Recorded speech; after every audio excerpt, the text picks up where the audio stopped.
It gives me great pleasure now to introduce one of the best speakers on the nationalist circuit. Put your hands together for Mr. Jonathan Bowden.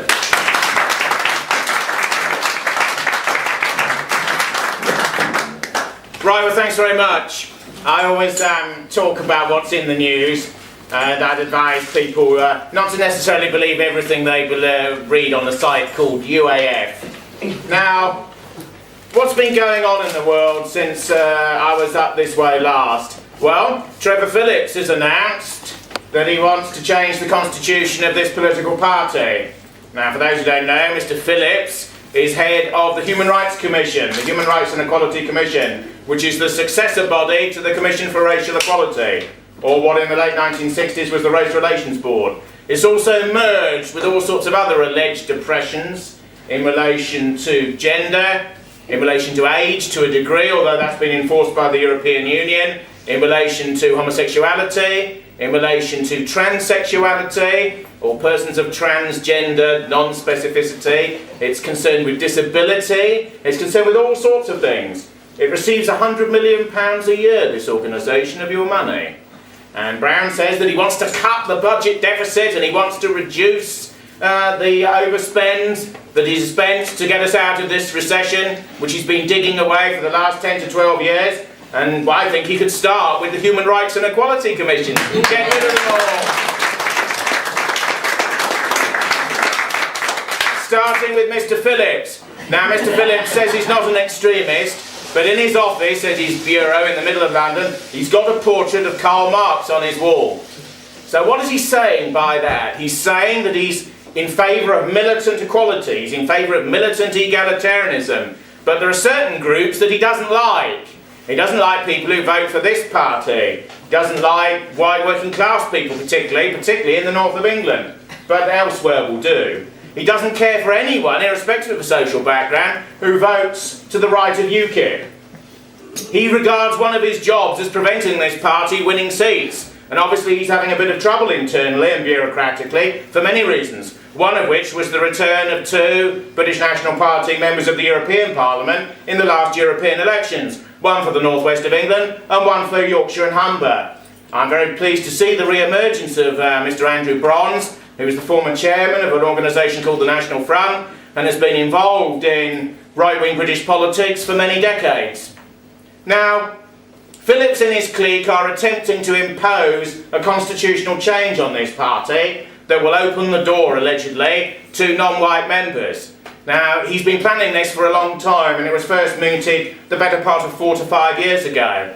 Phillips himself is under a great deal of pressure because half of his executive board inside his bureaucratic group have resigned, and there's lots of scandals over where the money's gone and over management practice and so on within this particular institution. It has to be said that a lot of these people fight in these bureaus like rats in a sack, even though they're pathologically opposed to what this country once was, to a proportion of its indigenous population, and to what it might be again. There's no need for Phillips, there's no need for his bureaucracy, there's no need for the boards and committees out of which they came, there's no need for these politically correct laws, and there's no need to change this party's constitution, in my opinion. I believe the members should decide the constitution, and it's quite clear what they've decided hitherto. It is understandable that one of the reasons this sort of weapon has been fired at the party is to drag the party into the courts, is to entrammel it in legal procedure where only the lawyers win, where you rack up a case of 80,000 and then you get the costs against you because the case has been prior arranged so that you can't win. So a bear trip has been dug out in the sand and the gravel before you, and like an idiot, like the charge of the Light Brigade, you go straight down into it. So there's a degree to which it's quite obvious people want to tiptoe around the side and not go down into that tiger trap and be embroiled in the nets.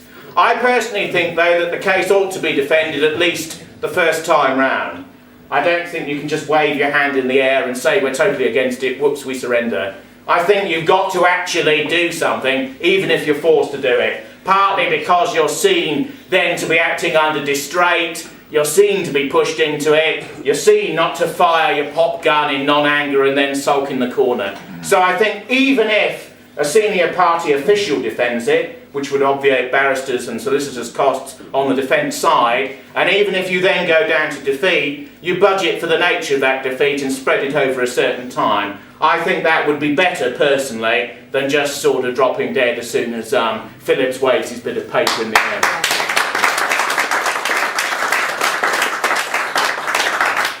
But make no bones about it, the case, various laws have been passed by New Labour since they came in 97. There's probably been 8 through 10 acts which deal with militant equality of various sorts. There's a degree to which anyone who speaks in public or semi-public in relation to this meeting now has to make sure that anything they say is well within the remit of all the laws that have been passed. This is why the language that people use is, in my case anyway, is abstract to a degree, and it has to be.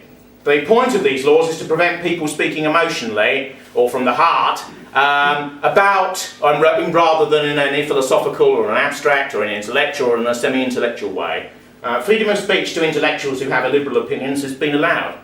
The point of these laws is to prevent, particularly but not exclusively, indigenous working class people from saying the truth as they see it about the way in which the country's changed around them in the last 40 to 50 years. This is why these laws have been introduced, the laws that created the Race Relations Board, the laws that portended the creation of the Commission for Racial Equality and its attendant Commission for Sexual Equality, and this new hyper-ministry led by Phillips. In the old days, white elitist liberals used to lead these organisations. Lords and liberal peers, usually executive members of the Liberal Party, as it then was.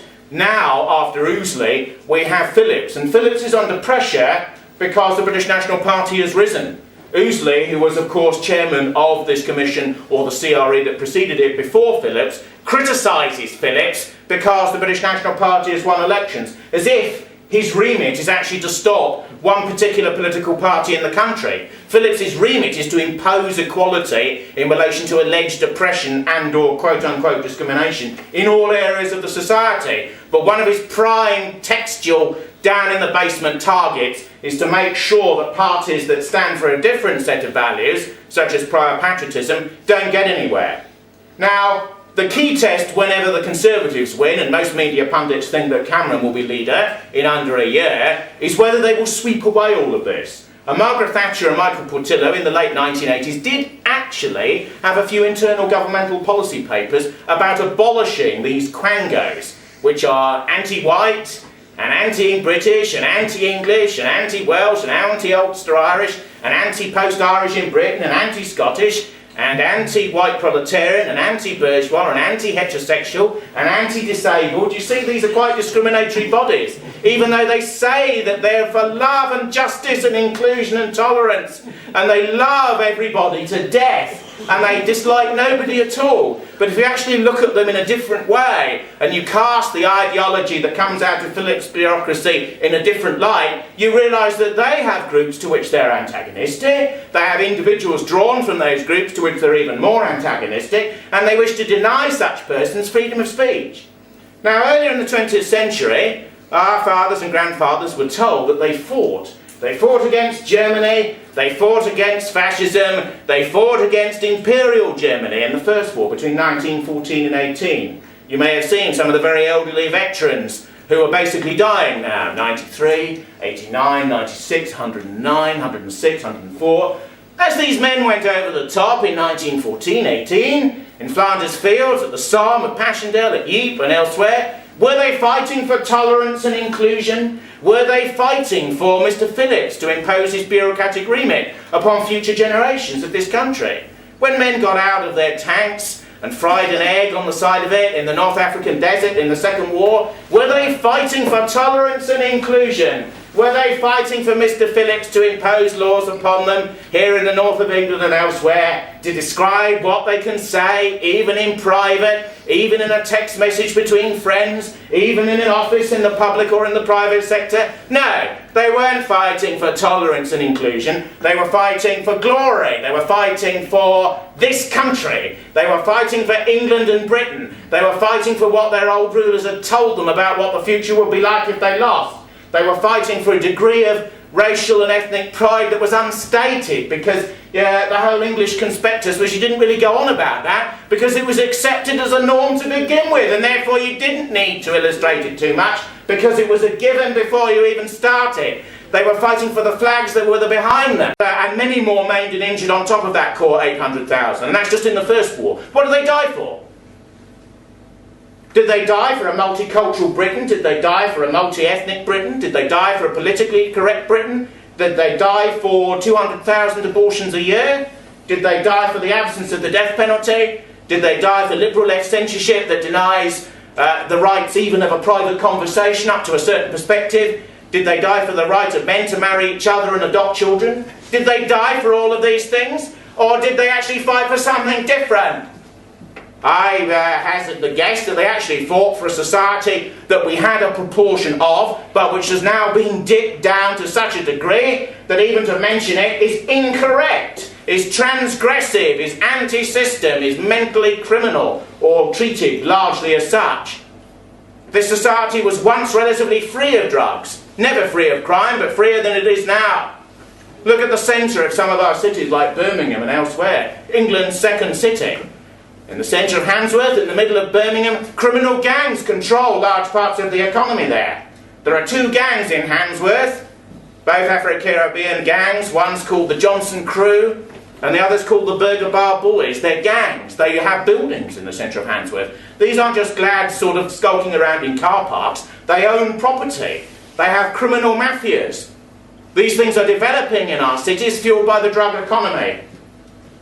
1 in 4 youths between 16 and 25 is now unemployed. This country is technically bankrupt, despite the actual coin that seems to be still in people's pockets. Unemployment is 2.5 million, but will rise to 3 million by the turn of the year, beginning of the next. If you add in all the people who are claiming, all the people who don't want to work, all the people who are on the sick, all the people who've been miscalculated as to whether they're unemployed or not. Don't forget Thatcher changed how you calculate unemployment 17 times between 79 and 90, and Major did nothing to change it, and Prescott and the others screamed and jumped up and down in the House of Commons, but they kept those statistical analyses when they came in 97. So unemployment is well over 3 million now. And don't forget, at least 1 million Polish people have gone back to Poland. So there's a degree to which there's a certain element of unemployment has sort of been farmed out. They came because of EU laws that permitted such travel by persons across European boundaries in the last couple of years when the economy was booming. But was it really booming? Or was it just a trash capitalist boom fuelled by debt? You got up in the morning and there were 3 new credit cards on the map. 0%, buy now, worry later. After 6 months, the APR is 29.5%. Do you remember all those letters and all those cards? Everyone in this room is 55 grand in debt. That's after the bailout and in relation to the actual corporate debt. Add up the Waitrose and the Debenham and the Co-op and the Tesco and the store cards and the debt that has been put in to save the banks, all of which crashed around a year ago. And we're all in debt to this degree. Now, Brown was lying recently when he said that the Tories will only cut and they will invest prior to a form of non-cut. Labour will cut 10% of all budgets after the election if they win, and they're not going to win. And the Tories will cut it deeper and harsher. But I think that these depressive times economically enable you to look at a wider and a broader picture. There's all sorts of things that could be cut in this society, aren't there? Yeah. The special hospitals cost $1 billion a year for large numbers of psychopaths and those who are the equivalent of the murderers of Baby P. Hang them and close these institutions.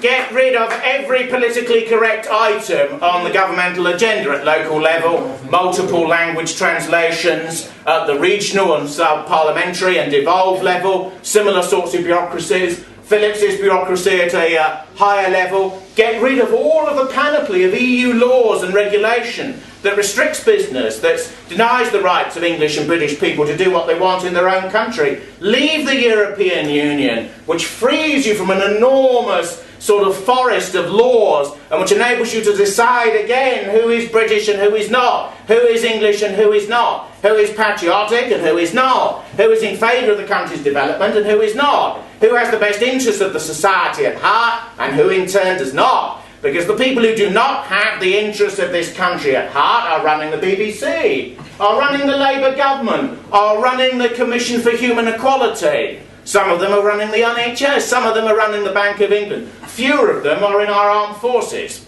Which is why our armed forces are always on the other side of the world, always fighting other people's wars at the behest of the United States.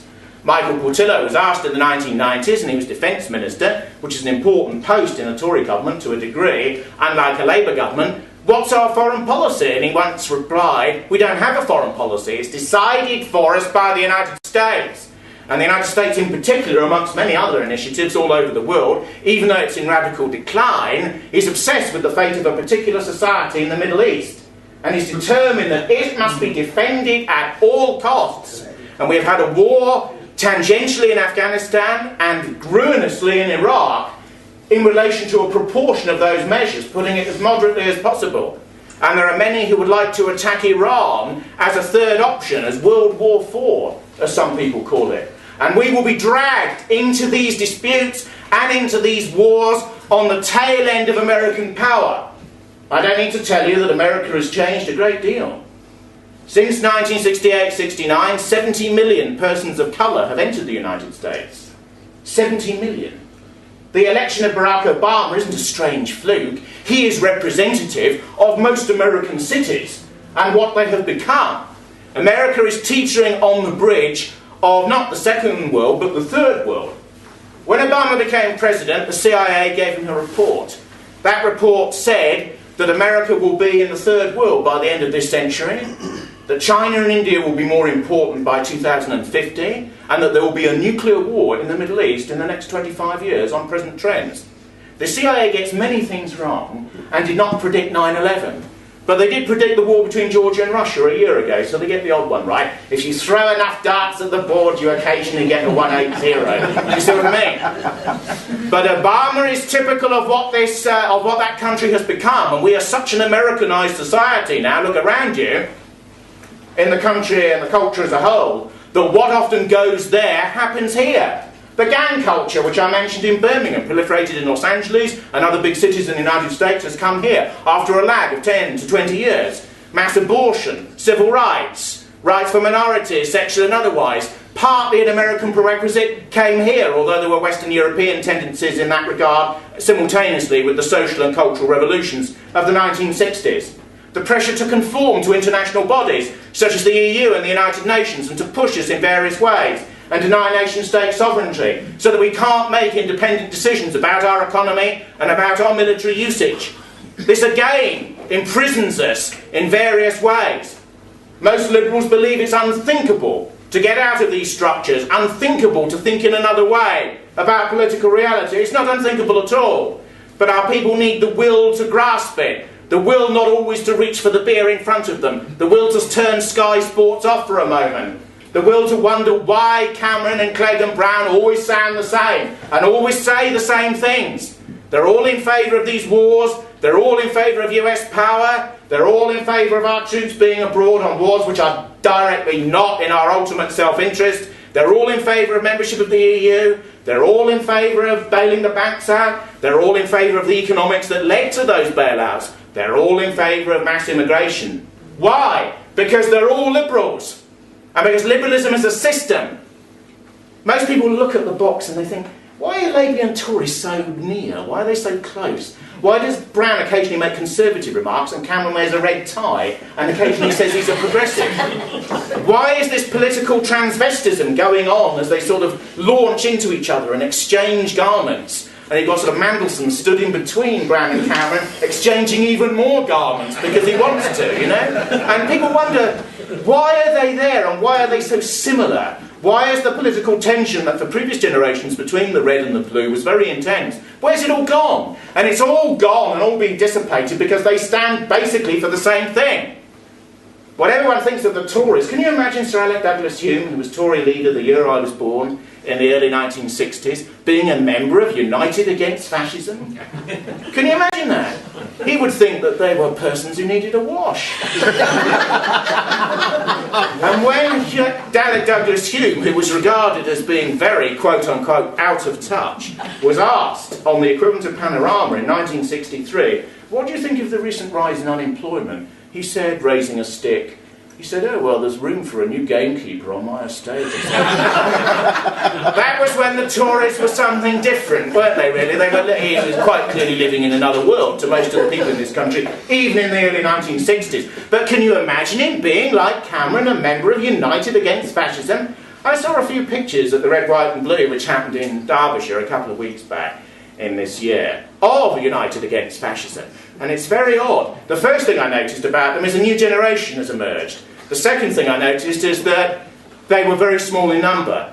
The third thing I noticed was that they all had red flags massed together in their sort of paucity of numbers. And many of those flags had the hammer and sickle on them. The hammer and sickle, yes. We haven't seen that for a long time, have they? You know, and what does that stand for? Militant egalitarianism, the destruction of Western society, the death to everything that this country once stood for, the desecration of what people basically fought in both of those wars that I mentioned earlier. This is what the sort of communism that these people stand for is about. So when people look at these sorts of sites and listen to this sort of propaganda, they ought to remember that this is communist propaganda that is opposed to everything this country has ever stood for and has been and can be in the future. And these people are totally unrepresentative. As I sort of looked on the internet in a local library, I saw various transvestites and people in bondage gear and this sort of thing leaping about. I thought I'd put in Liza Minnelli's Cabaret by mistake, but in actual fact it was United Against Fascism down in Derbyshire, with the police looking tight-lipped, you know, as they sort of danced around them. And interestingly, there's the odd sort of quite believing Muslim in the crowd, not many, but there were a few. What they make of these sorts of shenanigans, about which their religion is extraordinarily right-wing and intolerant, one doesn't know. They probably compartmentalise it and say it's all a sort of delinquent Western funfair that they're just observing from one side. But the truth of the matter is that, to be serious for a moment, we have a mass recession. We have mass unemployment. And where is the left? Where is the left? The left that represents the working man. The left that represents the British working class. The left that represents the international proletariat inside Britain in the 30s. They were in the streets. They were in the unions. They were thinking about how they could take power in the society. Every time you had an economic dip in the early 90s to a degree, in the early 80s under Thatcher, remember the right to work marches? Right to work. Many of the people on those marches never done a day's work in their life, you know, but they wanted the right to work, and they could mass tens of thousands in the streets. Where are they now? They're finished. The left has gone from history. The Soviet Union was an utter disaster. A genocidal disaster. Nobody, even radicals who are anti-system in the West, wants to touch them now. The only way in which they can be radical is to oppose us. Because the next 20 to 50 years will see the rise of the right in various forms all over the world, in all groups. What we have to make sure is that the right that comes up in our society represents us and our values and our traditions, because we know who we are. We don't need laws to describe who we are. We don't need little a priori prejudicial statements which prevent us from saying what we are. We know who we are. Kipling once said, the English deep down know who they are, the English that only the English know. And we know what we are, we know what we've been capable of, we know what we can do again. Nearly all of our people agree with us in a subtle way, but they're afraid. They're afraid, their establishment has betrayed them, and they wonder what to do. They feel helpless and bereft. An organisation like this has to lift people up, it has to give them strength and hope in their hearts. This country can be changed, only the democratic ballot box can do it. The next census will reveal that the country is only 80% indigenous now. But many of the people who've come in can go out economically as quickly as they arrived.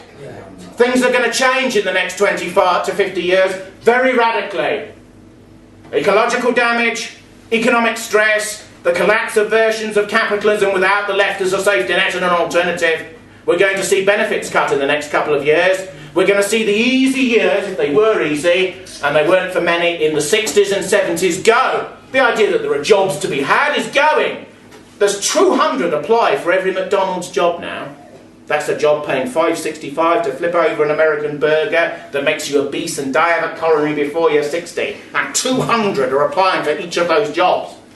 And probably about a quarter of them aren't European. So there's underneath the surface of Sky News and Happy Clappy and Amy Winehouse snorting drugs, under the surface of that, there's a great tension in this society. And there's a great sense of foreboding.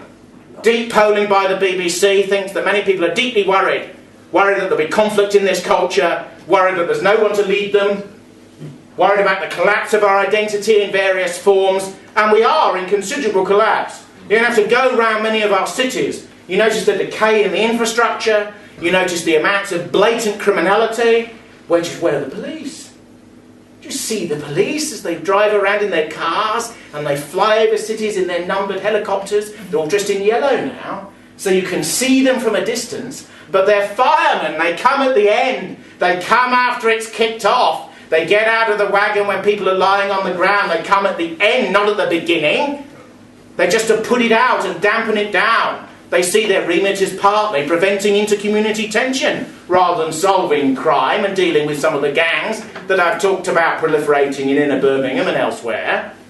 So this country's in trouble.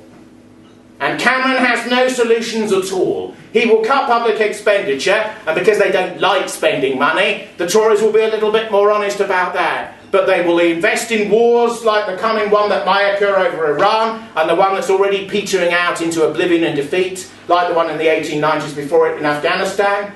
He says he's against the European Union, but will you have a vote on any of these treaties? At the last election, Brown said he would give us a vote on that constitution, and he's completely reneged. So yet another lie from the man who said he would be straight. Do you remember when he came in? He said, "Look at me," he said, "I'm Gordon Brown, and I know the way he speaks, and I'm going to be sincere with you," with his head on one side. You know? Every time I see Gordon Brown, he looks older.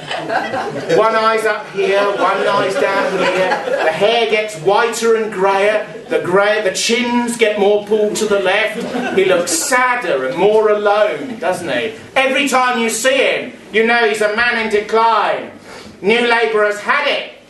Old Labour died before 97, and New Labour's now in the dustbin. New Labour's probably as hated now as Major was in 97. But our people have got to stop moaning and switching from group to group and hoping that somebody new and cheesy like Blair, back 10 years, will sort it out for them. They've got to choose something new. They've got to choose something radical. They've got to cease being afraid. You say to people, "Oh, will you vote for this party over there?" And they say, "Oh, no. They're extreme. I didn't like what I read about them in the Daily Mirror. I didn't like about this remark that this chap made about historical events that are 60 years old. I'm worried. I want to go and sit on the toilet." You know? A lot of our people, unfortunately, are like this. The spirit of the sort of egg frying on the sort of North African tank in the 8th Army in the early 40s has unfortunately receded a bit. But deep down, it's because the English and the British have been betrayed. They've always wanted to moan a bit, but otherwise trust their leaders, and they realise now they can't trust their leaders. If this country is to have any future, and we are not to slide into the second and then into the third world over this century, we have a choice to make. And we have to find a new ruling group, drawn from the body of the population, people who don't just get into Parliament so they can cheat on expenses the first day they're in there, because they've been cheating with those expenses for 30 to 50 years.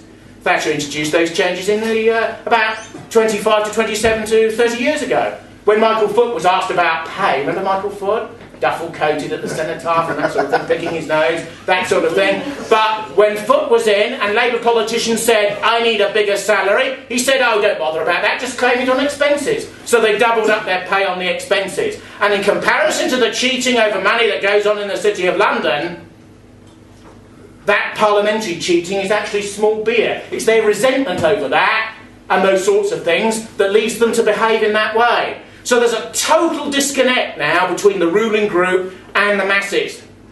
And the masses have got to serve some stomach for once. And they've got to be prepared to vote for radical people who will clear out New Labour. Clear them out. Here in the north, in the south, in the east, in the west, outside England, within Britain and elsewhere. Clear them out. And the Tories will do no good either. You've got to clear them out.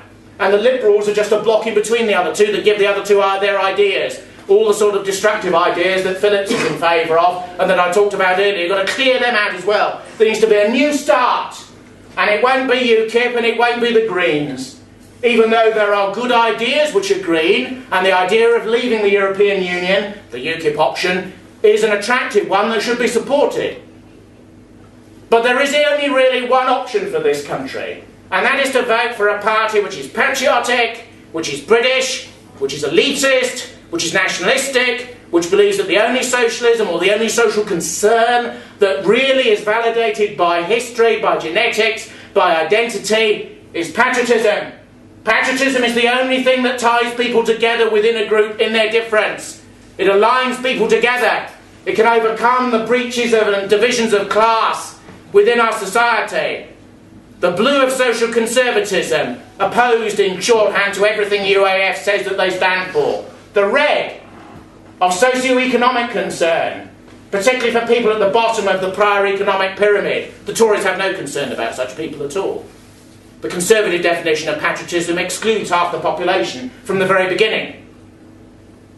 We must bring the two classes together. We must bring the North and the South together. We must bring the red and the blue together. And if you look at the Union flag, there's plenty of white in the red, white and blue. And let's say to all of the politicians who've ruled us for 45, for 50, for 60 years, that we don't like Mr. Phillips and his Equality Commission, that equality in relation to others, in relation to us, is inequality in relation to us, and we don't favour it.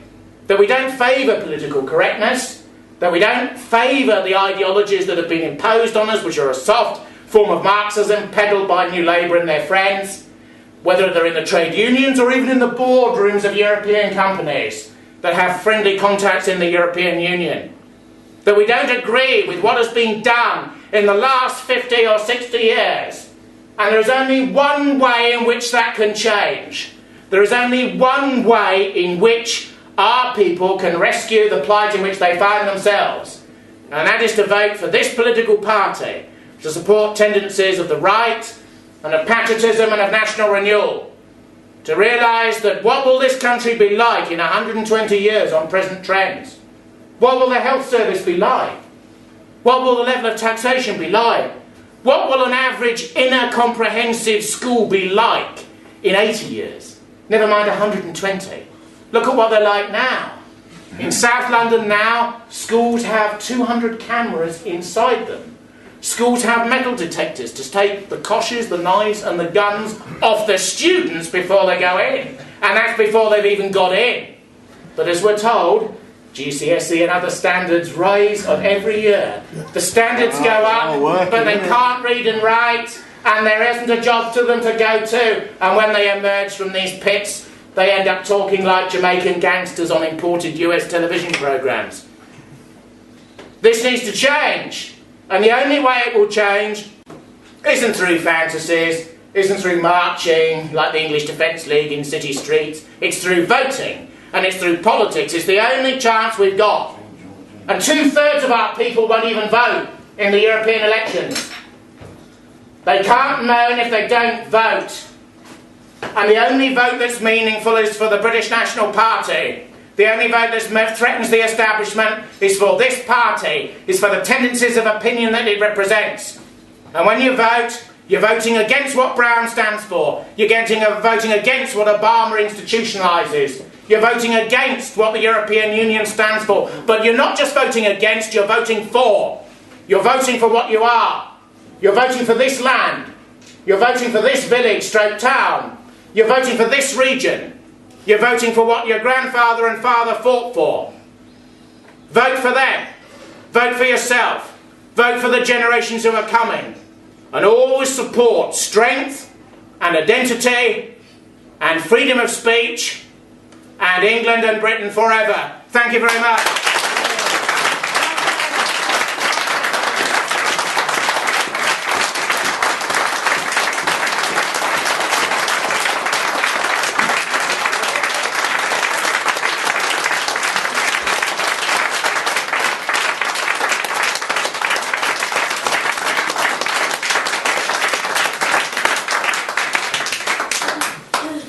It's 9:30. The meeting will come to a close very shortly. Before I close the meeting, as usual, I'd like to wish you a very safe journey home. Avoid the speed cameras, if you can.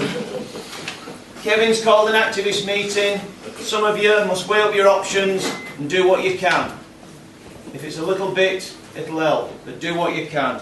And I'll leave you with these thoughts, and I've said it before at many meetings. A great man once said that life must have a purpose, otherwise it's a nonsense. The BNP is that purpose. Meeting closed, ladies and gentlemen.